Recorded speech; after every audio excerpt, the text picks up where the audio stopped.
So good morning to all of you and welcome to the ICIS Academy. So today is the second lecture of Indian polity. So in the last lecture we just completed some fundamental things about Indian polity. So today we will start the first chapter of Indian polity, that is nothing but our Indian constitution. So give the heading Indian constitution. So constitution का definition यहाँ पर समझाने से पहले हम कुछ यहाँ पर आपको एग्जाम्पल के तहत पहले समझाते हैं कि कॉन्स्टिट्यूशन है क्या। देखिए मैं यहाँ पर कुछ लॉ को यहाँ पर मेंशन कर रहा हूँ जो इंडिया के अंदर अभी भी मौजूद है। सिटीजनशिप एक्ट 1955,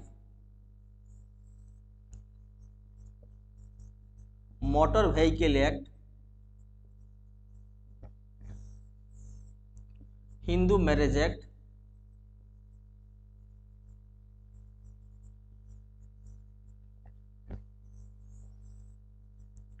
एप्सपा, और नीचे मैं यहां पर और 3 लॉ ऐसे लिख रहा हूं, आईपीसी, सीआरपीसी,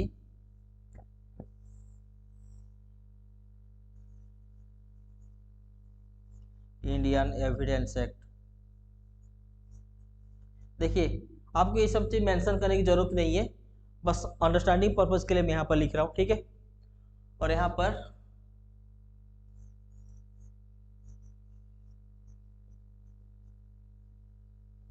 मेंशन करें constitution. Now see let's suppose सोच लीजिए कि ये अंडे है और ये मुर्गी है, ठीक है। अब देखिए मैं यहाँ पर बोल रहा हूँ कि सिटीजनशिप एक्ट 1955 हो जाए, मोटर व्हीकल एक्ट हो जाए, हिंदू मैरिज एक्ट हो जाए, चाहे वो एप्सपा हो जाए, ये जितने भी सारे लॉ है अभी इंडिया के अंदर मौजूद है। तो सुन लीजिए एक चीज कि every law which is a law in the Indian soil, ध्यान से सुनिएगा मैं जो बोल रहा हूँ, every law which is a law in the Indian soil or every law which was recognized by Indian government only because there is even a bigger law, that is nothing but our constitution, which gave birth to all these law, or you can say the constitution get legitimate to all these law। इसका meaning ये होता है कि India के अंदर जितने भी सारे लॉ यहाँ पर मौजूद है अभी, all these law existed only because of the constitution। Constitution ने ही इन सारे लॉज को बनाया हुआ है। अगर कॉन्स्टिट्यूशन नहीं होता तो ये सारे लॉ जो अभी इंडिया के अंदर है वो एग्जिस्ट ही नहीं करते। और यहाँ पर ये बोल रहा है कि constitution is the bigger law, that means India के अंदर जितने भी सारे लॉज है उन सारे लॉज में अगर सबसे बड़ा लॉ अगर कोई है तो वो है आपका कॉन्स्टिट्यूशन। इसलिए यहाँ पर ये बोला जाता है कि every law which is a law in the Indian soil और every law which was recognised by Indian government only because there is even a bigger law. ये सबसे बड़ा लॉ अगर कोई है तो वो है constitution. And this constitution gave birth to all these law or gave legitimate to all these law, or you can say this constitution get recognized to all these law only because of constitution all these law are existed in our country, or you can say that all these law are existed in our country only because of the constitution। constitution ने ही इन सारे laws को बनाया हुआ है। पहले constitution बना, constitution बनने के बाद ये सारे लॉ constitution के अंदर ऐड किया गया है, ठीक है। और यहाँ पर कॉन्स्टिट्यूशन ये भी बोलता है कि constitution is the bigger law और constitution itself is a law. अगर आपको एग्जाम में ये क्वेश्चन आ जाएगा कि constitution is itself a law और नॉट, यस कॉन्स्टिट्यूशन यहाँ पर ये बोल रहा है कि वो खुद ही एक लॉ है। और यहाँ पर जितने भी सारे लॉज है उन सारे लॉज में से सबसे बड़ा लॉ अगर कोई है तो वो है आपका कॉन्स्टिट्यूशन। तो हमको तो ये बात पता चल गया कि पहले कॉन्स्टिट्यूशन बना, उसके बाद ये सारे लॉ कॉन्स्टिट्यूशन के अंदर ऐड किया गया है। बट यहाँ पर आईपीसी हो जाए, सीआरपीसी हो जाए और इंडियन एविडेंस एक्ट हो जाए, ये 3 ऐसे लॉ है जो इंडियन कॉन्स्टिट्यूशन बनने से पहले ब्रिटिश के टाइम में से इंडिया के अंदर मौजूद था। और अभी भी यहाँ पर हम लोग के कॉन्स्टिट्यूशन जो है उस कॉन्स्टिट्यूशन के अंदर ये सारे लॉज अभी मौजूद है। यहाँ पर हम ये बोल सकते हैं कि पहले मुर्गी आए उसके बाद अंडे आए, बट यहाँ पर कुछ अंडे ऐसे भी हैं जो कि मुर्गी आने से पहले भी इंडिया के अंदर था। अब मुझे बताइए अगर कॉन्स्टिट्यूशन बनने के बाद हम ये सारे लॉ को कॉन्स्टिट्यूशन के अंदर ऐड किए हैं तो ये जितने भी सारे यहाँ पर 3 लॉ है ये तो कॉन्स्टिट्यूशन बनने से पहले इंडिया के अंदर था, तो अभी वो कॉन्स्टिट्यूशन के अंदर कैसे? द रीजन इज कॉन्स्टिट्यूशन के अंदर ये चीज मेंशन हुआ है कि we are going to adopt all this law, we are going to adopt IPC, CrPC and Indian Evidence Act. 1948 के टाइम में जब कॉन्स्टिट्यूएंट असेंबली कॉन्स्टिट्यूशन को लिख रहे थे, उनको ये पता था कि इंडिया के अंदर जो आईपीसी, सीआरपीसी और इंडियन एविडेंस एक्ट अभी स्टिल मौजूद है, उसमें कोई भी खराबी नहीं है। All these law are made for the welfare of the people. इसलिए कॉन्स्टिट्यूएंट असेंबली के जो मेंबर्स थे वो कॉन्स्टिट्यूशन के अंदर ये मेंशन कर दिए कि we are going to adopt this IPC, CrPC and Indian Evidence Act. इसीलिए कुछ ऐसे लॉ हैं जो कॉन्स्टिट्यूशन बनने के बाद कॉन्स्टिट्यूशन के अंदर ऐड किया गया है, और कुछ लॉ ऐसे भी है जो कॉन्स्टिट्यूशन बनने से पहले ही इंडिया के अंदर था, उसको भी यहाँ पर कॉन्स्टिट्यूएंट असेंबली के जो मेंबर्स है वो कॉन्स्टिट्यूशन के अंदर इसको ऐड किए हैं। और यहाँ पर जितने भी सारे लॉज है, उन सारे लॉ में से सबसे बड़ा लॉ अगर कोई है तो वो है आपका कॉन्स्टिट्यूशन। दैट मीन्स कॉन्स्टिट्यूशन ने इन सबको यहाँ पर लेजिटिमेटी प्रदान किया है। अगर कॉन्स्टिट्यूशन यहाँ पर नहीं होता तो ये सारे लॉ अभी इंडिया के अंदर एग्जिस्ट ही नहीं करते। तो पहले कॉन्स्टिट्यूशन, देन जाकर ये सारे लॉ कॉन्स्टिट्यूशन के अंदर एग्जिस्ट हुए। ठीक है, तो अभी हम देखते हैं कि कॉन्स्टिट्यूशन है क्या। देखिए, ये तो था आपका फंडामेंटल एग्जाम्पल कि कॉन्स्टिट्यूशन क्या होता है। अब हम देखते हैं कि कॉन्स्टिट्यूशन का डेफिनेशन क्या है। अगर आपको एग्जाम ये पूछ लिया कि what is the definition of constitution, तो कुछ डेफिनेशन ऐसे होते हैं आपको उसको मगअप करना जरूरी है। आप उनके डेफिनेशन के साथ छेड़खानी नहीं कर सकते। ठीक है, पहले हम यहाँ पर इसको लिख देते हैं कि उसका डेफिनेशन क्या है। Don't mention now, I will give you proper notes. Okay, fundamental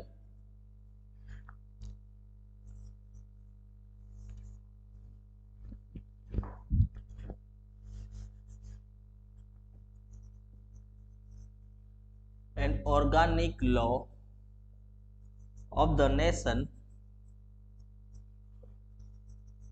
that determines the conception, character and design of the government and also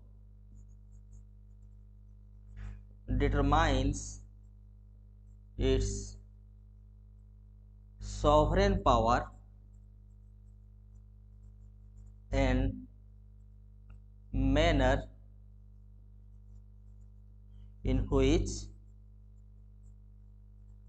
this power are to be exercised। सी, अगर आपको एग्जाम में ये पूछ रहे कि constitution का definition क्या है, तो आपको ये लिखना होगा कि constitution is nothing but the fundamental and organic law of the nation that determines the conception, character and design of the government and also determines its sovereign power and manner in which this power are to be exercised. अभी हम देखेंगे कि जितने भी सारे words यहाँ पर mention हुआ है उसका मीनिंग क्या है। ठीक है, तो द पहला वर्ड है वो है आपका फंडामेंटल। पहले हम देखते हैं कि फंडामेंटल का मीनिंग क्या होता है। देखिए, फंडामेंटल, फंडामेंटल का मतलब होता है आपका बेसिक लॉ। बेसिक लॉ, यहां पर कॉन्स्टिट्यूशन ये बोलता है कि constitution is itself a law only. Okay, example के तहत अगर हम आपको बताएं कि अगर आपके पास एक मैथमेटिक्स की बुक है, तो मैथमेटिक्स के बुक के ऊपर लिखा रहता है अगर मैथमेटिक्स, तो इसके अंदर आपको फिजिक्स के फॉर्मूले नहीं मिलने वाले। लाइक दिस, कॉन्स्टिट्यूशन का जो बुक है, उस कॉन्स्टिट्यूशन के बुक के अंदर आपको इंडिया के अंदर जितने भी सारे लॉज हैं वो सारे लॉज मिलेंगे, ना कि फिजिक्स और मैथमेटिक्स के फॉर्मूले मिलेंगे। तो यहाँ पर कॉन्स्टिट्यूशन जो है वो यहाँ पर ये बोलता है कि constitution is nothing but the fundamental, that nothing but our basic law. Constitution is itself a law. मैं और एक बार बोल रहा हूँ कि अगर एग्जाम में क्वेश्चन पूछ रहे कि क्या कॉन्स्टिट्यूशन भी एक लॉ है, answer is yes, constitution is itself a law. इसीलिए यहाँ पर इसको बोला जाता है कि constitution is a fundamental law that is nothing but the basic law. Okay, इसका मीनिंग बस इतना ही। Then the next word is organic. See,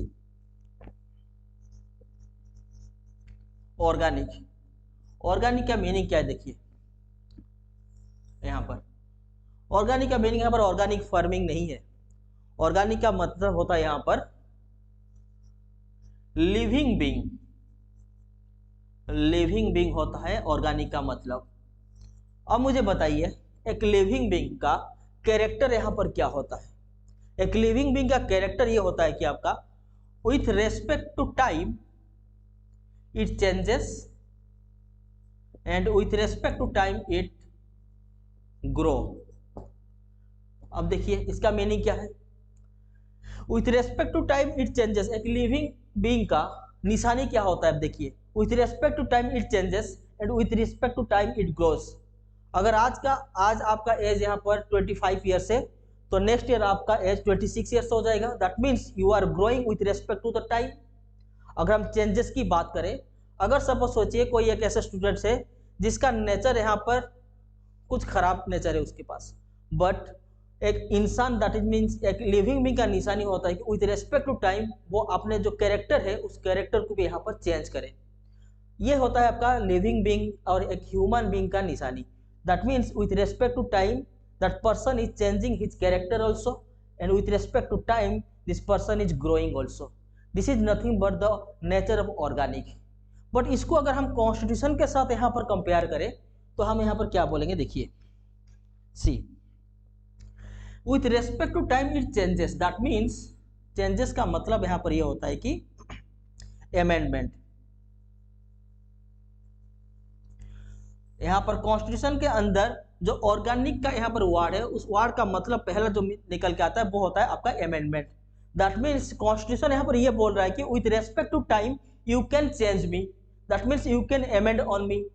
और यहाँ पर आप बताइए कि कॉन्स्टिट्यूशन के अंदर आज तक अमेंडमेंट हुआ कि नहीं हुआ है? ऑब्वियसली हुआ है। हम लोग का कॉन्स्टिट्यूशन के अंदर पहला अमेंडमेंट कब हुआ था? 1951 को पहला अमेंडमेंट हुआ था। ये प्रूफ हम दे दिए कि पहला अमेंडमेंट कब हुआ, 1951 को। और 1951 को हम कॉन्स्टिट्यूशन के अंदर पहला अमेंडमेंट इसलिए कर पाए क्योंकि कॉन्स्टिट्यूशन का जो डेफिनेशन था उस डेफिनेशन के अंदर यहाँ पर ऑर्गेनिक जो वर्ड है उसको मेंशन किया गया था। और ऑर्गेनिक वर्ड का मीनिंग होता है कि with respect to time you can change the constitution. Change means you can amend the constitution. अगर यहाँ पर ऑर्गेनिक वर्ड मेंशन ही नहीं होता तो कभी भी हम अपने कॉन्स्टिट्यूशन को यहाँ पर अमेंडमेंट नहीं कर पाते। Okay, then with respect to time it grow. इसका मीनिंग क्या है, देखिए, जब हम लोग का कॉन्स्टिट्यूशन बना था, उस कॉन्स्टिट्यूशन जब बना तब हम लोग के पास यहाँ पर 395 आर्टिकल्स थे, but as of now we have 448 plus articles. This is the best example that we can say yes our constitution is growing with respect to time. Organic का मीनिंग होता है कि आपका चेंजिंग और ग्रोइंग, और उसका example है कि पहला अमेंडमेंट हम 1951 को कर पाए, एंड ग्रोइंग का मतलब होता है कि जब हम कॉन्स्टिट्यूशन बनाए थे तब हम लोग के पास 395 आर्टिकल्स था, बट अभी 448 आर्टिकल्स है। अब मुझे बताइए यहाँ पर हम आर्टिकल यहाँ पर ऐड किस लिए कर पाए? क्योंकि कॉन्स्टिट्यूशन का जो डेफिनेशन था उस डेफिनेशन के अंदर ऑर्गेनिक वर्ड यहाँ पर मेंशन हुआ था, और ऑर्गेनिक वर्ड का मतलब ही होता है आपका with respect to time you can also grow the constitution. That is nothing but our we grow our constitution, that is nothing but to increase our article number 395 to 448 plus. तो यहाँ पर fundamental का मतलब हो गया आपका basic law, और organic का मतलब हो गया आपका living being, that is nothing but our with respect to time you can change the constitution और you can grow the constitution. Okay, that's it. अगर आपको यहाँ पर कुछ भी मेंशन करना होगा तो आप मेंशन कर सकते हैं, ठीक है, पर हम आपको प्रॉपर नोट्स भी प्रोवाइड करेंगे, डोंट वरी। देन फंडामेंटल और ऑर्गेनिक के बाद यहाँ पर आता है third word, that is nothing but our conception. देखिए, कंसेप्शन का मतलब होता है आपका, कंसेप्शन का मतलब होता है आपका कंसीव करना, कंसीव करना। अब यहाँ पर हम क्या कंसीव करने वाले, देखिए, कंसेप्शन का जो वर्ड है वो आपका फंडामेंटल और ऑर्गेनिक के साथ यहाँ पर लिंक है। कैसे, देखिए, फंडामेंटल का मतलब कॉन्स्टिट्यूशन ये बोलता है कि मैं खुद एक बेसिक लॉ हूँ, और ऑर्गेनिक का मतलब होता है कि आप अपने कॉन्स्टिट्यूशन को ग्रो भी कर सकते हैं और आप अपने कॉन्स्टिट्यूशन को अमेंडमेंट भी कर सकते हैं। बट मेरा नेक्स्ट क्वेश्चन ये है कि कॉन्स्टिट्यूशन को अमेंडमेंट और कॉन्स्टिट्यूशन के अंदर जो ग्रो करना है वो कौन करता है? सर, हम लोग के कंट्री के अंदर लेजिस्लेचर है, इसलिए मैंने आपको पहले क्लास में बताया था कि लेजिस्लेचर का काम होता है, it is a law making body. Legislature he India के अंदर कानून बनाते हैं। तो अगर कॉन्स्टिट्यूशन के अंदर अमेंडमेंट करना होगा, अगर कॉन्स्टिट्यूशन को यहाँ पर ग्रो कराना होगा तो वो किसका काम है? सर, लेजिस्लेचर का काम है। तो इसीलिए हम बोल रहे थे कि legislature is nothing but our parliament. तो पहले पार्लियामेंट आता है कि पहले गवर्नमेंट आता है? पहले पार्लियामेंट आता है। पार्लियामेंट बनने के बाद यहाँ पर हम लोग का गवर्नमेंट फॉर्म होता है। तो यहाँ पर अगर हम लोग के कॉन्स्टिट्यूशन के अंदर हमको ग्रो और कॉन्स्टिट्यूशन के अमेंडमेंट करना होगा तो हमको कंट्री के अंदर एक गवर्नमेंट चाहिए। This is nothing but our the meaning of conception. यहाँ पर हम क्या कॉन्सीव करने वाले हैं?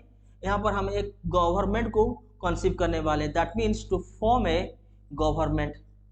गवर्नमेंट बनेगा तभी तो जाकर वो कॉन्स्टिट्यूशन के अंदर अमेंडमेंट और कॉन्स्टिट्यूशन को ग्रो करेगा। That is nothing but the meaning of conception. Conception का मतलब होता है कंसीव करना, और यहाँ पर हम क्या कंसीव कर रहे हैं, टू फॉर्म ए गवर्नमेंट। और यहाँ पर ये भी बोल सकते हैं कि how to establish a government. Next question, हमको तो पता चल गया कि कंसेप्शन का मतलब कंसीव होता है और कंसीव का मीनिंग है हमको यहाँ पर एक गवर्नमेंट फॉर्म करना है। But next question is how to establish a government. यहाँ पर गवर्नमेंट कैसे फॉर्म करेंगे। गवर्नमेंट फॉर्म करने के लिए हमको पार्लियामेंट की जरूरत है। तो पार्लियामेंट के अंदर कौन इलेक्ट होकर आते हैं, एमपी, मेंबर ऑफ पार्लियामेंट। में एमपी यहाँ पर इलेक्ट होकर कब आते हैं, जब इंडिया के अंदर यहाँ पर जनरल इलेक्शंस होता है, जनरल इलेक्शन होता है। अब मुझे बताइए, जनरल इलेक्शन ऐसे थोड़ी कंडक्ट हो जाता है। जनरल इलेक्शन को कौन कंडक्ट करता है, जनरल इलेक्शन को यहाँ पर इलेक्शन कमीशन जो है वो यहाँ पर कंडक्ट करता है, election commission. That's it the concept of conception. Conception का यहाँ पर दो मीनिंग है। देखिए, कंसेप्शन का मतलब होता है कंसीव करना। हम लोग के कंट्री के अंदर जब कॉन्स्टिट्यूशन बना था उससे पहले गवर्नमेंट नहीं था, तो कॉन्स्टिट्यूशन बनने के बाद कॉन्स्टिट्यूशन असेंबली के जो मेंबर्स थे उनको ये लगा कि हम लोग के कंट्री के अंदर गवर्नमेंट होना चाहिए। तो यहाँ पर हम लोग के कंट्री के अंदर जो कॉन्स्टिट्यूशन है उसको अमेंडमेंट करने या उसको ग्रो करने के लिए हमको एक गवर्नमेंट चाहिए। तो यहाँ पर कंसीव हम क्या कर रहे हैं, टू फॉर्म ए गवर्नमेंट। पहला चीज जो है पर हमको पता चला कि हमको एक गवर्नमेंट फॉर्म करना है। Then next question is how to establish a government. Government तो फॉर्म करना है, बट हम how to establish this government. Government को फॉर्म करने के लिए यहाँ पर हमको कंट्री के अंदर इलेक्शन कराना पड़ेगा। तो जनरल इलेक्शन के थ्रू यहाँ पर इलेक्शन होता है। अब मुझे बताइए जनरल इलेक्शन कौन कंडक्ट करवाते हैं, इलेक्शन कमीशन कराते हैं। तो यहाँ पर कॉन्स्टिट्यूशन के अंदर जो कॉन्सेप्शन का वर्ड है उस वर्ड का मीनिंग से हमको यहाँ पर पता चल गया कि इंडिया के अंदर एक गवर्नमेंट फॉर्म करना है, first thing.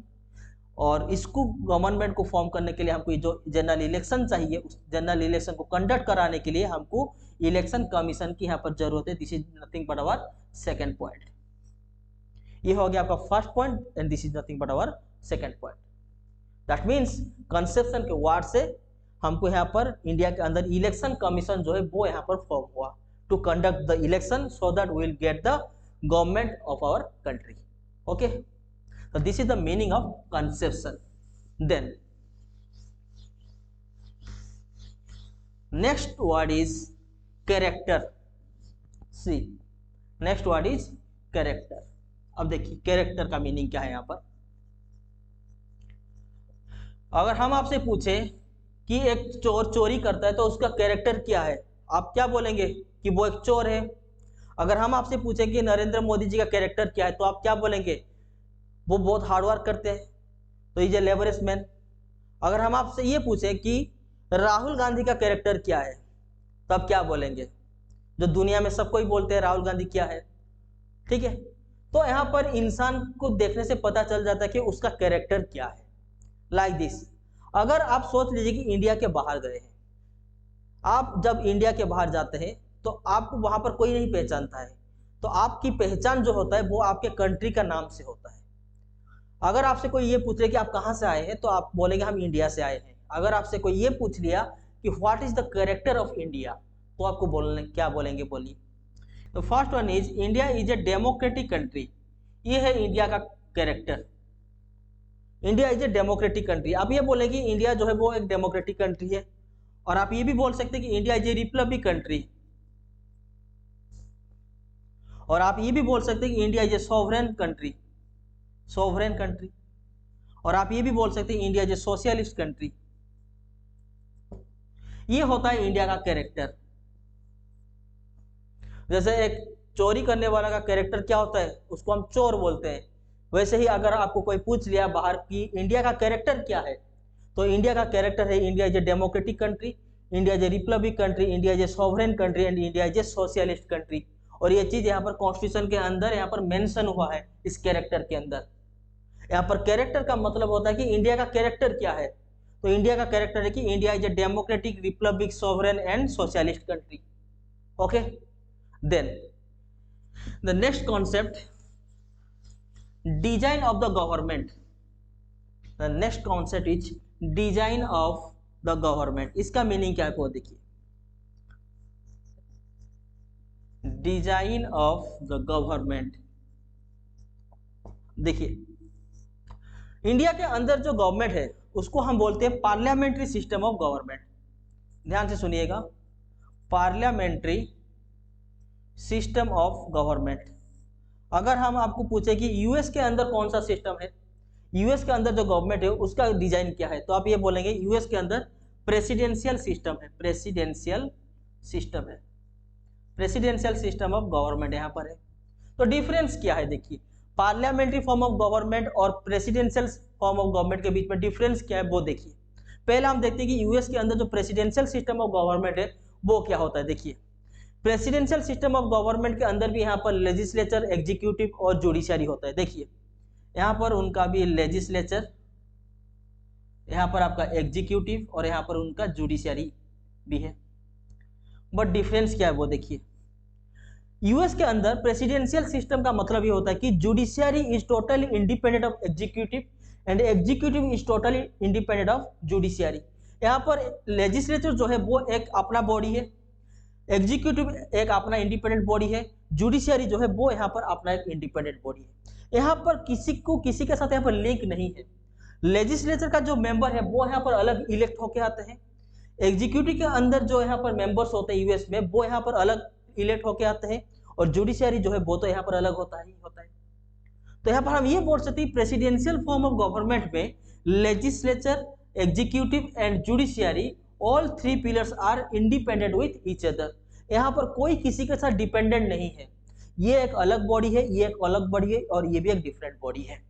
But parliamentary system of government के अंदर देखिए क्या है, इसलिए हम आपको पहले लेक्चर में लेजिस्लेचर, एग्जीक्यूटिव और जुडिशरी के बारे में बताए थे। हम आपको बोले थे जब भी हम कॉन्स्टिट्यूशन पढ़ेंगे तो ये सारे वर्ड्स हमेशा आपके सामने आएंगे, ठीक है। अब मुझे बताइए इंडिया के अंदर तो लेजिस्लेचर के अंदर जितने भी सारे मेंबर्स होते हैं, दैट मीन्स हम ये बोल सकते हैं कि पार्लियामेंट के अंदर जितने भी सारे मेंबर्स थे उन मेंबर में से कुछ मेंबर्स हम लोग का एग्जीक्यूटिव बनते थे। एग्जीक्यूटिव का मतलब क्या होता था, काउंसिल ऑफ मिनिस्टर। जो एमपी यहाँ पर मिनिस्टर बनते थे उनको हम एग्जीक्यूटिव ही तो बोलते थे। तो हम यहाँ पर ये बोल सकते हैं कि इंडिया के अंदर that means in parliamentary system of government के अंदर अगर हम इसको लेजिस्लेचर बोलेंगे, लेजिस्लेचर, तो यहाँ पर executive is the part of legislature. Yes और नो? यस। लेजिस्लेचर के अंदर जो यहाँ पर मेंबर्स होते हैं उनमें से जो मेंबर यहाँ पर मिनिस्टर बनते हैं उनको ही तो हम बोलते हैं council of minister, that is nothing but our executive. तो इसका मीनिंग हो गया कि executive is nothing but the part of legislature, that means executive here is depend with legislature. But in the presidential form of government legislature और executive जो है वो यहाँ पर डिफरेंट है। लेजिस्लेचर यहाँ पर एग्जीक्यूटिव के ऊपर डिपेंडेंट नहीं है, ये एक अलग बॉडी है और ये भी एक अलग बॉडी है। But parliamentary form of government के अंदर executive is the part of legislature, और उसमें भी जुडिशरी अलग है और इंडिया के अंदर भी यहाँ पर जुडिशरी जो है वो यहाँ पर अलग पार्ट है। जुडिशरी दोनों सिस्टम में अलग अलग है, but only difference is presidential form of government के अंदर लेजिस्लेचर और एग्जीक्यूटिव जो है वो यहाँ पर डिफरेंट है और वो यहाँ पर दोनों दूसरे के साथ इंडिपेंडेंट है, किसी के साथ लिंक नहीं है। But parliamentary form of government के अंदर एग्जीक्यूटिव जो होता है वो लेजिस्लेचर का एक पार्ट होता है, ठीक है। तो this is the meaning of design of the government. तो इंडियन कॉन्स्टिट्यूशन के अंदर जो definition of the design of the government यहाँ पर वर्ड मेंशन हुआ है, तो इंडिया के अंदर design of the government means parliamentary form of government. Okay, then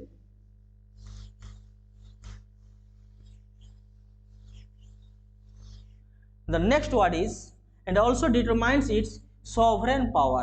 अब देखिए sovereign power का मतलब क्या होता है।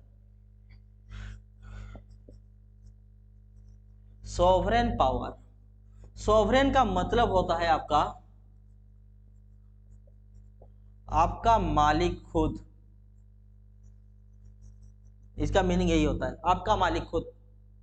दैट मीन्स इंडिया, अगर ये बोले कि इंडिया एक सॉवरेन कंट्री है, दैट मीन्स इंडिया के अंदर हम जो भी डिसीजन लेते हैं वो डिसीजन हम अपने अंदर ही यहाँ पर डिस्कशन करके लेते हैं। ऐसा नहीं कि अगर इंडिया के अंदर कोई बिल पास कराना होगा तो इंडिया को यूएस के साथ यहाँ पर बात करना होगा, यूएस जो बोलेगा हम वो करेंगे, नहीं। क्योंकि इंडिया का कॉन्स्टिट्यूशन के अंदर ये मेंशन हुआ है कि India is A sovereign country. तो तो इंडिया के अंदर जो भी डिसीजन लिया जाएगा, इंडिया यहाँ पर खुद यहाँ पर अपना डिसीजन लेगा, ना कि किसी दूसरे कंट्री के प्रभाव के साथ यहाँ पर डिसीजन लिया जाएगा। किसी दूसरे कंट्री के दबाव में हम यहाँ पर डिसीजन नहीं लेने वाले हैं, क्योंकि कॉन्स्टिट्यूशन के अंदर हम यहाँ पर मेंशन कर दिए है कि हम लोग का कंट्री जो है वो यहाँ पर सॉवरेन कंट्री है। दैट मीन्स अपना मालिक खुद हम है। अगर यहाँ पर यूएस हमको हमारे ऊपर कोई दबाव डालेगा तो हम उसके बात नहीं मानने वाले हैं। हम वही करेंगे जो हम चाहते हैं, ना कि हम दूसरे कंट्री के दबाव पे हम अपने कंट्री के अंदर यहाँ पर कोई भी रूल और कोई भी लॉ यहाँ पर चेंज करने वाले हैं। जैसे कि आप देख सकते हैं पोखरण में जब परमाणु परीक्षा हुआ था तो यहाँ पर अमेरिका जो यूएस जो है वो यहाँ पर इंडिया के ऊपर बहुत दबाव डाला था, बट इंडिया फिर भी टेस्ट किया कि नहीं किया, कर लिया, क्योंकि इंडिया के कॉन्स्टिट्यूशन के अंदर ये चीज मेंशन है कि India is A sovereign country. तो हम दूसरे कंट्री के दबाव में आके कोई भी काम यहाँ पर नहीं करने वाले, हम वही करेंगे जो हम चाहते हैं। इसीलिए हम अपने कंट्री के जो कॉन्स्टिट्यूशन है उस कॉन्स्टिट्यूशन के अंदर ये चीज मेंशन किए हैं कि India is nothing but the sovereign country, और सॉवरेन का मतलब होता है कि अपना मालिक खुद हम है। ठीक है, then the last word meaning देखिए, and the manner in which this power are to be exercised. यहाँ पर कौन से पावर की बात किया जा रहा है, अब देखिए power are to be exercise का मतलब अगर हम आपसे पूछे कि can police cut you,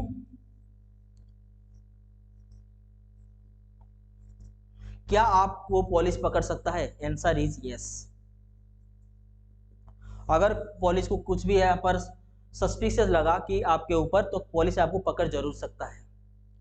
police का काम है कि आपको अरेस्ट करना, वो पुलिस आपको अरेस्ट जरूर कर सकता है, but once police cut you, वो आपके ऊपर मार नहीं सकता है, वो आपको मार नहीं सकते हैं। यहाँ पर ये मेंशन हुआ कि power are to be exercised. Police को ये पावर दिया गया कि आप जो भी यहाँ पर संदिग्ध है उनको आप अरेस्ट जरूर कर सकते हैं, बट आप उनको पनिश नहीं कर सकते हैं। अगर आप किसी को भी यहाँ पर अरेस्ट कर रहे हैं, देन विद इन 24 आवर्स आपको यहाँ पर मजिस्ट्रेट के सामने उसको पेश करना है। दैट मीन्स कोर्ट के सामने उसको पेश करना है। अगर यहाँ पर किसी को मुजरिम को यहाँ पर पनिशमेंट देना होगा तो वो कोर्ट देगा, ना कि आप देंगे। आपको ये पावर नहीं दिया गया है, तो पुलिस को ये पावर मिला है कि वो बस आपको अरेस्ट कर पाए, अरेस्ट करके वो आपको मजिस्ट्रेट के सामने पेश करने का जो पावर है वो किसका है? पुलिस का है। अगर पुलिस यहाँ पर आपको अरेस्ट करने के बाद पुलिस स्टेशन में ले जाके आपको मारता है और आपको यहाँ पर पनिशमेंट करता है, तो फिर आप पुलिस के नाम पर यहाँ पर केस शू कर सकते हैं। आप उसके ऊपर केस डाल सकते हैं कि यहाँ पर पुलिस जो है वो अपना पावर का यहाँ पर गलत इस्तेमाल कर रहा है। पुलिस का काम यहाँ पर मारना नहीं होता है, पुलिस का काम यहाँ पर ओनली है कि वो आपको अरेस्ट करे।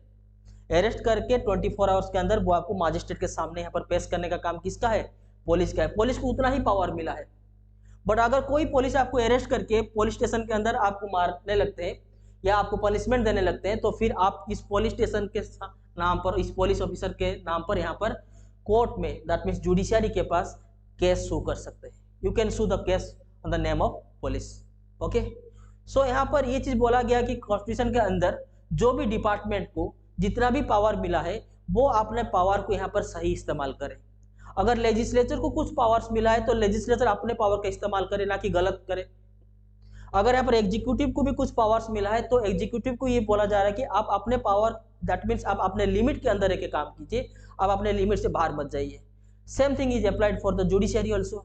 तो जुडिशियरी को भी ये चीज अप्लाई है कि आपको जितना पावर मिला है आप कॉन्स्टिट्यूशन के हिसाब से यहाँ पर आप अपना डिसीजन दीजिए, ना कि आप अपने मनमानी हिसाब से आप डिसीजन देंगे। लेट्स सपोज सोचिए कोर्ट के अंदर कोई भी अगर केस जाता है तो जो भी जज होते हैं वो डिसीजन कैसे देते हैं?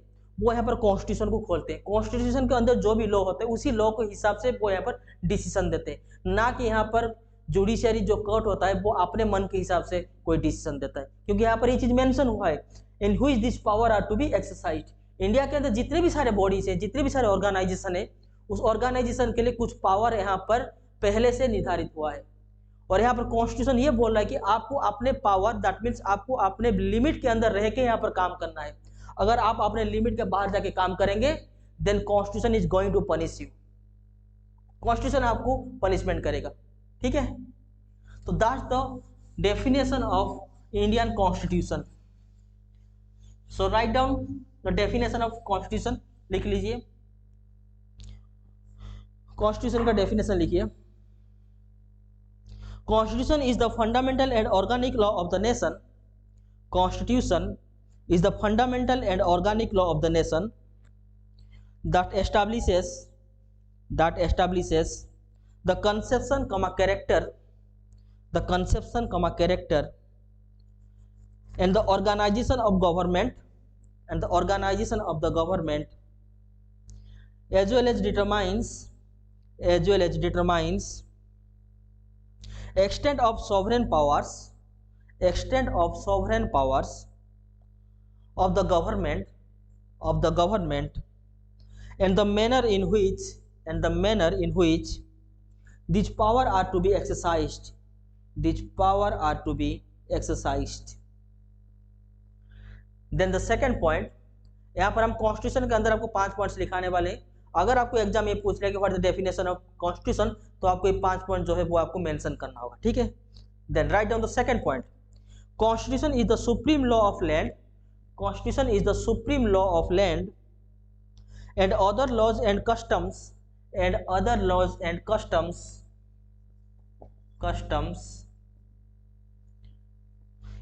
to be valid shall conform to the constitution। देखिए सेकंड जो डेफिनेशन है, सेकंड जो यहाँ पर पॉइंट है, उस पॉइंट पे आपको एक चीज याद रखना कि कस्टम का मीनिंग क्या होता है। देखिए कस्टम का मीनिंग होता है आपका पुराने परंपरा को हम बोलते हैं कस्टम्स।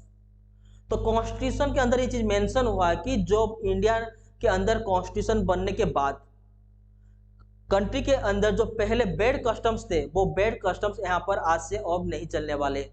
अगर कुछ बैड कस्टम्स की बात करें तो आप एग्जाम्पल दे सकते हैं कि सती एक बैड कस्टम है, अनटचेबिलिटी, छूअछूत, अनटचेबिलिटी, ये भी एक आपका बैड कस्टम्स के अंदर आता है। देन दावरी, ये भी एक बैड कस्टम के अंदर आता है। तो कॉन्स्टिट्यूशन ये बोल रहा है कि जब तक कॉन्स्टिट्यूशन नहीं बना था, जब तक आपके कंट्री यहाँ पर इंडिपेंडेंट नहीं हुआ था, उससे पहले जो भी बैड कस्टम्स कंट्री के अंदर चल रहा था, वंस कॉन्स्टिट्यूशन बनने के बाद जितने भी सारे बैड कस्टम्स है लाइक सती, अनटचेबिलिटी, दावरी, ये सब अभी इंडिया के अंदर बैन हो गया है। फिर भी इंडिया के अंदर आज भी अनटचेबिलिटी और दावरी के जो कस्टम्स है वो कुछ ना कुछ हद तक अभी भी चल रहा है। लेकिन आप दावरी खुलेआम मांग नहीं सकते हैं।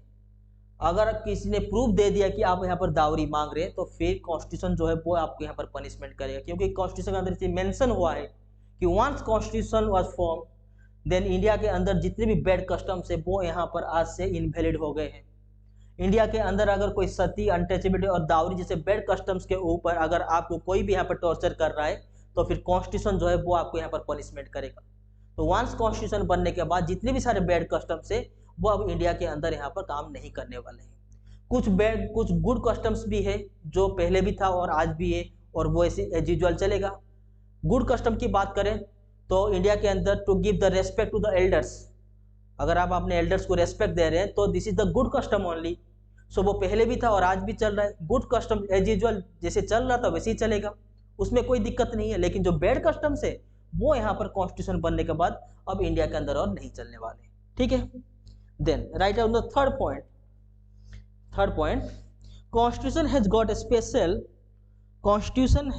special comma legal sanctity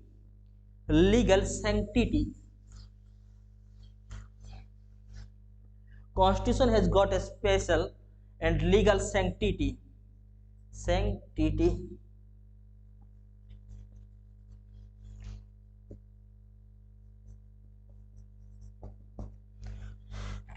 Constitution has got a special legal sanctity as it is derived by people directly। अब देखिए सैंक्टिटी का मीनिंग जो होता है वो होता है आपका होली और सेक्रेड। सैंक्टिटी का मीनिंग यहाँ पर हम एक एग्जांपल के समझते देखिए। लेट सपोज सोचिए कि आपको दाल मखनी बनाना है और आपको दाल मखनी नहीं बनाना आता है, बट यहाँ पर और एक भी इंसान है जिसको दाल मखनी में वो एक्सपर्ट है। दोनों दाल मखनी बनाना स्टार्ट करते हैं। मुझे पता है किसका दाल मखनी सबसे अच्छा होगा, ऑब्वियसली जो इसके ऊपर एक्सपर्ट होगा उसका दाल मखनी अच्छा होगा। लेकिन अगर हम आपसे ये पूछे कि आपका दाल मखनी कैसा है, तो आप क्या बोलेंगे, नहीं मेरा दाल मखनी जो है वो सबसे अच्छा था। रीजन क्या है? If something is made by us then there is special place in our heart. First thing, इसलिए हम यहाँ पर क्या बोलेंगे कि मेरा जो दाल मखनी था वो सबसे अच्छा था। ये हो गया आपका पहला एग्जाम्पल। दूसरा एग्जाम्पल हम यहाँ पर लेते हैं कि वेदास के ऊपर। देखिए, हम ये चीज मानते हैं कि वेदास इज ए होली और सेक्रेड बुक और नॉट। यस, रीजन क्या है? We all believe that Vedas was written by our God. और मुझे बताइए, गॉड से ज्यादा पावरफुल एंटिटी कोई है? बिल्कुल नहीं है। अगर कोई एंटिटी सबसे ज्यादा पावरफुल होता है तो उसको हम बोलते हैं omnipotent entity. Omnipotent entity. So यहाँ पर हम ये बोल सकते हैं कि we all believe that Veda is holy and sacred only because we all believe that Veda was written by the God and God is the most and omnipotent entity. So that means if something was made by the most omnipotent entity, we believe that that object is nothing but holy and sacred. अगर ये दोनों example को हम Indian constitution के साथ यहाँ पर compare करें तो हमको ये चीज पता चलता है। क्या देखिए, इंडिया एक डेमोक्रेटिक कंट्री है। Yes, democratic country. अब मुझे बताइए, एक डेमोक्रेटिक कंट्री के अंदर सबसे ज्यादा पावरफुल कौन होता है? नॉर्मल पीपल होते हैं। Normal people. नॉर्मल पीपल जो होते हैं वो यहाँ पर सबसे ज्यादा पावरफुल होते हैं। तो हम यहाँ पर ये बोल सकते हैं कि दो India is a democratic country, all the normal peoples are the most omnipotent entity. India के अंदर जो नॉर्मल पीपल है वो यहाँ पर ओमनीपोटेंट एंटिटी है। अब मुझे बताइए, इंडिया के अंदर जो कॉन्स्टिट्यूशन है उस कॉन्स्टिट्यूशन को कौन लिखे थे? कॉन्स्टिट्यूएंट असेंबली के अंदर जो मेंबर्स थे वो यहाँ पर लिखे थे।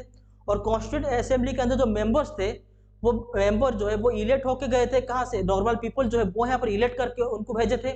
तो यहाँ पर हम ये बोल सकते हैं कि इंडिया के जो कॉन्स्टिट्यूशन है, this constitution was written by our normal people. अब मुझे बताइए, आपने खुद दाल मखनी बनाया था तो आप बोले थे कि मेरा दाल मखनी सबसे अच्छा है। तो इंडिया के अंदर जो कॉन्स्टिट्यूशन था वो कॉन्स्टिट्यूशन इंडिया के जो नॉर्मल पीपल है उन्होंने खुद लिखे हैं। Then second thing, democratic country के अंदर नॉर्मल पीपल जो है वो सबसे ज्यादा ओमनीपोटेंट एंटिटी है।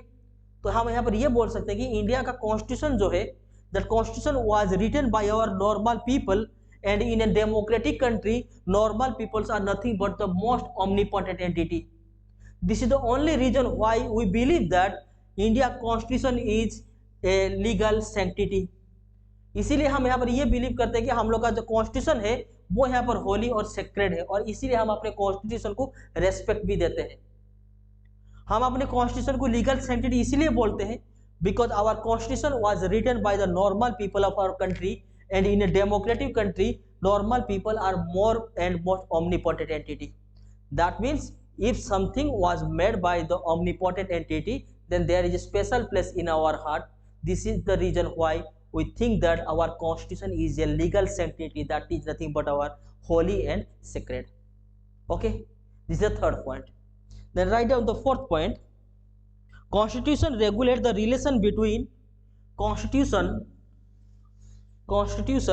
regulate the relationship between constitution regulates the relationship between citizens and states. citizens and states, इसका मीनिंग क्या है वो देखिए। पहले देख लीजिए इसका मीनिंग क्या है। देखिए, लेट सपोज यहाँ पर एक स्टेट है और यहाँ पर उसका नॉर्मल पीपल है। नॉर्मल पीपल, देखिए हम ब्रॉडर केस में यहाँ पर इसको सेंट्रल गवर्नमेंट ले लेते हैं। Central government. अब मुझे बताइए, जो यहाँ पर गवर्नमेंट है उसको हम क्या बोलते हैं? रूलर। और जो नॉर्मल पीपल है they are ruled by them. Even India के अंदर भी जो नॉर्मल पीपल वो भी यही सोचते हैं कि हम यहाँ पर जो गवर्नमेंट है, this government is going to rule us. ठीक है, तो यहाँ पर कॉन्स्टिट्यूशन के अंदर ये चीज मेंशन हुआ है कि एक गवर्नमेंट यहाँ पर अपने नॉर्मल पीपल के साथ यहाँ पर कैसे ट्रीट करेगा। That means how to treat the people in your country, all these things are mentioned in our constitution. This is the only reason why constitution जो है वो नॉर्मल पीपल को यहाँ पर कुछ फंडामेंटल राइट्स यहाँ पर प्रोवाइड किया है। फंडामेंटल राइट्स, एक फंडामेंटल राइट की बात करें, फ्रीडम टू स्पीक। ठीक है, फ्रीडम टू स्पीक जो है वो एक फंडामेंटल राइट्स है जो यहाँ पर कंट्री के अंदर नॉर्मल पीपल को मिला है। अब देखिए, सो नाउ अगर इस गवर्नमेंट के अंदर यहाँ पर ईगो आ जाए और ईगो आ जाने के बाद this government is going to rule the people not to serve the people, तो हम यहाँ पर क्या करेंगे?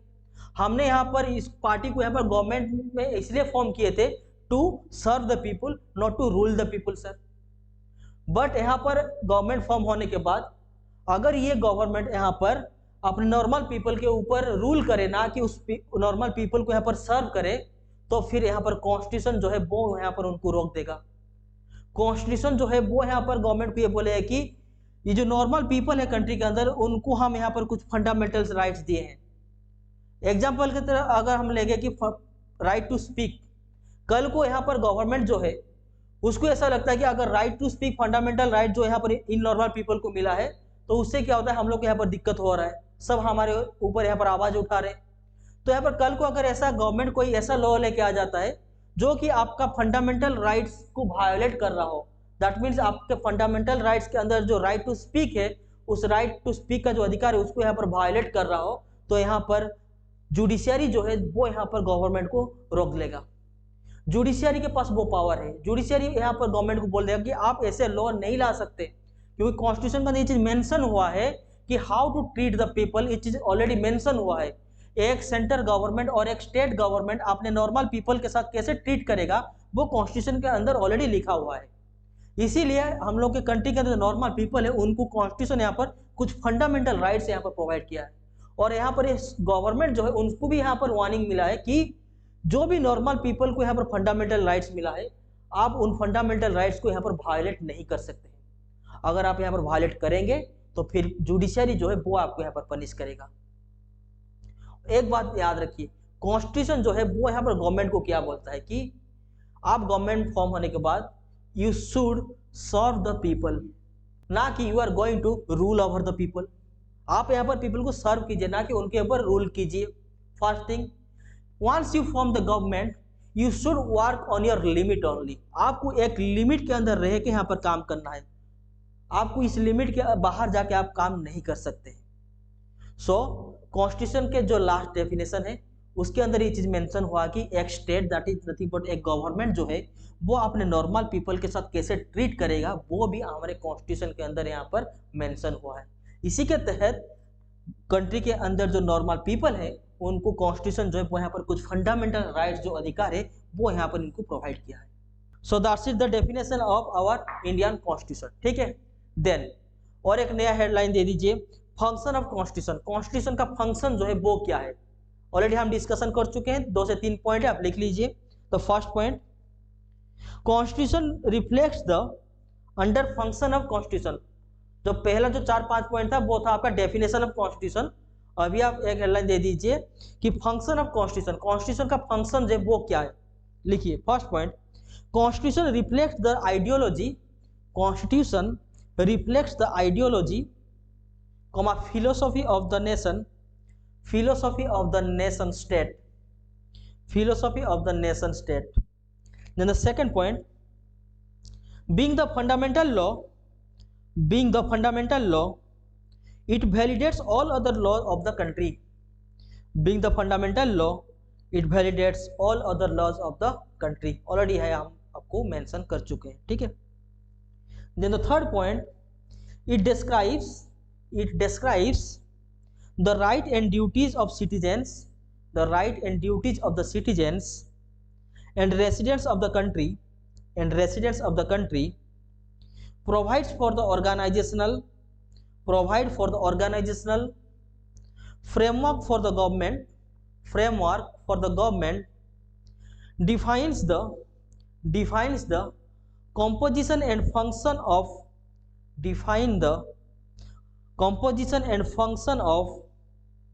organs of the government and their mutual relationship। Last point का लास्ट वर्ड जो है म्यूचुअल रिलेशनशिप, इसको आप बस जानना जरूरी है, नहीं तो बाकी जितने सारे पॉइंट्स है वो हम आपको ऑलरेडी मेंशन कर चुके हैं। म्यूचुअल रिलेशनशिप का मीनिंग क्या वो देखिए, यहाँ पर है आपका लेजिस्लेचर, यहाँ पर आपका है एग्जीक्यूटिव और यहाँ पर आपका है जुडिशियरी। म्यूचुअल रिलेशनशिप का मतलब होता है कि कॉन्स्टिट्यूशन ये बोल रहा है कि how judiciary is going to treat executive and legislature, इसको हम बोलते हैं म्यूचुअल रिलेशनशिप। दैट मीन्स जो भी यहाँ पर फंक्शन लेजिस्लेचर को मिला है, लेजिस्लेचर वो फंक्शन करे, जो भी यहाँ पर एग्जीक्यूटिव को जो भी काम मिला वो अपना काम करे, और जुडिशियरी को भी जो यहाँ पर काम मिले वो यहाँ पर अपना काम करे। और जो तीनों पिलर यहाँ पर है, तीनों पिलर तीनों के साथ यहाँ पर म्यूचुअल अंडरस्टैंडिंग और म्यूचुअल रिलेशनशिप के साथ यहाँ पर कंट्री के अंदर काम करे। इसको हम बोलते हैं म्यूचुअल रिलेशनशिप। म्यूचुअल रिलेशनशिप का मतलब होता है कि how judiciary is going to treat executive and legislature, it is already mention in the constitution only. इसको ही हम बोलते हैं म्यूचुअल रिलेशनशिप। तीनों जो पिलर है वो यहाँ पर म्यूचुअल रिलेशनशिप यानी म्यूचुअल अंडरस्टैंडिंग के साथ कंट्री के अंदर यहाँ पर काम करने के लिए कॉन्स्टिट्यूशन के अंदर ये मेंशन हुआ है, ठीक है। Then the last point, it also defines the process and procedure to amend it, the procedure to amend it। हम अपने कॉन्स्टिट्यूशन को किस तरह से अमेंड कर पाएंगे, उसका जो डिटेल्स प्रोसीजर है वो भी यहाँ पर कॉन्स्टिट्यूशन के अंदर मेंशन हुआ है, ठीक है। वो कैसे यहाँ पर अमेंडमेंट होता है, क्या होता है, वो हम बाद में देखेंगे, ठीक है। देन ये तो हो गया आपका इंडियन कॉन्स्टिट्यूशन का डेफिनेशन और function. Then give the heading sources of Indian constitution. Sources of Indian constitution.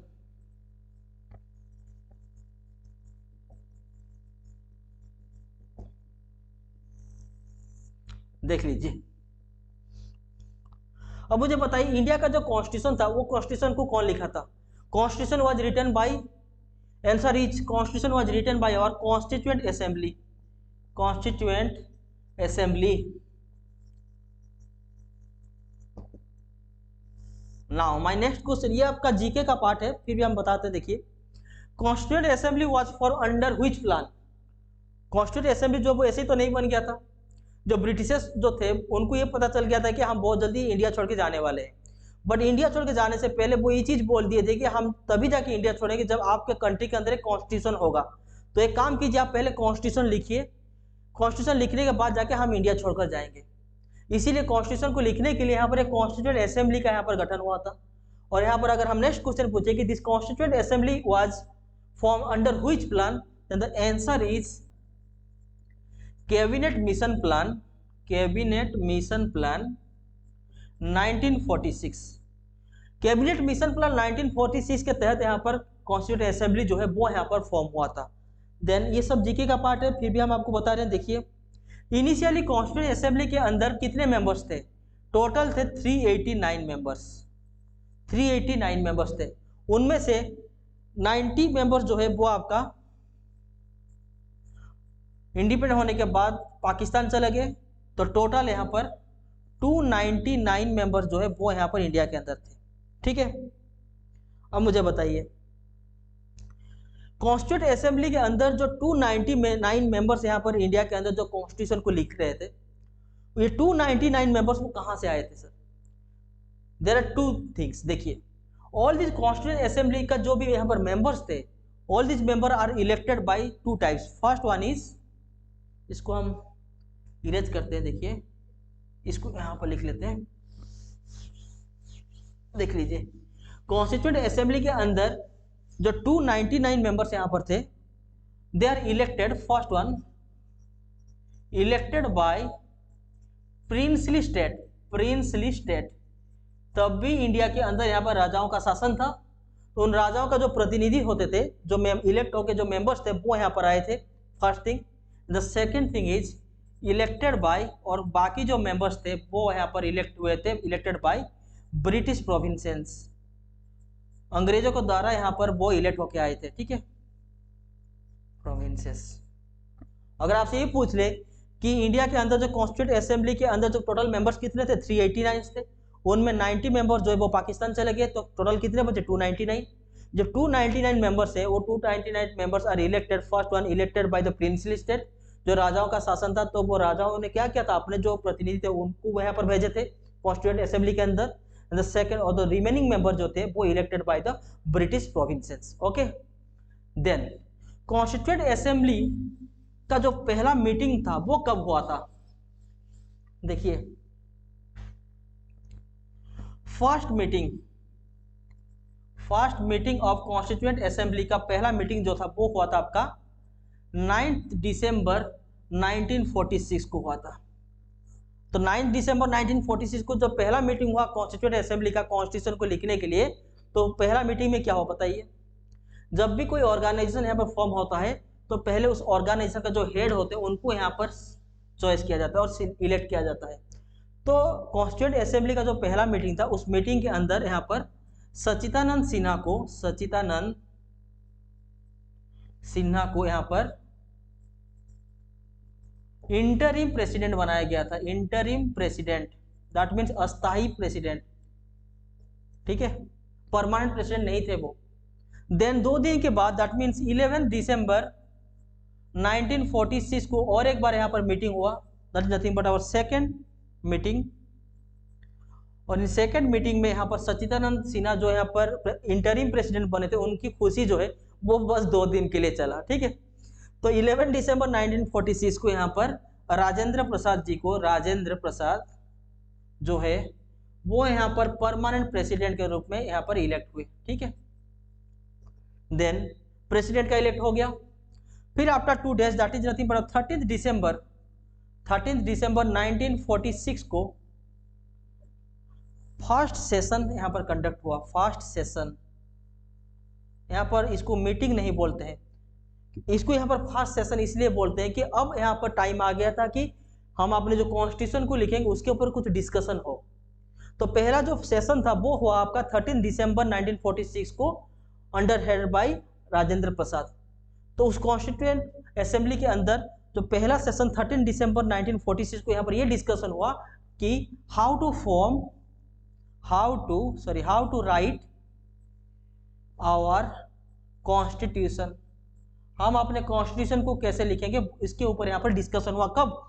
13 दिसंबर 1946 को, that is nothing but our first session. और in the end of session a resolution was passed, that is nothing but our objective resolution was passed, ठीक है। So that's it for today's class. हम next class में ये देखेंगे कि objective resolution जो 13 दिसंबर 1946 को यहाँ पर पास हुआ था उस ऑब्जेक्टिव रिजोल्यूशन के अंदर क्या यहाँ पर मेंशन हुआ था। और सेकंड चीज पहले देखेंगे, क्या देखेंगे कि 13 दिसंबर को जब ऑब्जेक्टिव रिजोल्यूशन यहाँ पर पास हुआ था उससे पहले डिस्कशन हुआ था।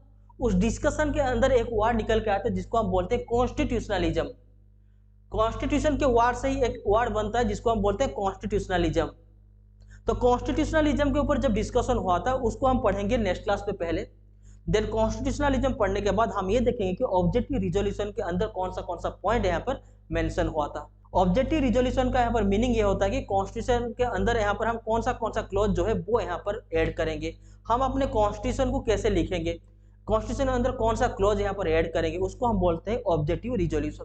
बट ऑब्जेक्टिव रिजोल्यूशन पास होने से पहले एक डिस्कशन हुआ था जिसका नाम है यहाँ पर कॉन्स्टिट्यूशनलिज्म। तो थर्ड क्लास में हम पहले पढ़ेंगे कि कॉन्स्टिट्यूशनलिज्म क्या है, देन हम ये देखेंगे कि ऑब्जेक्टिव रिजोल्यूशन के अंदर कौन सा पॉइंट था जो यहाँ पर जवाहरलाल नेहरू जो है वो यहाँ पर पास किए थे ऑब्जेक्टिव रिजोल्यूशन को, ठीक है।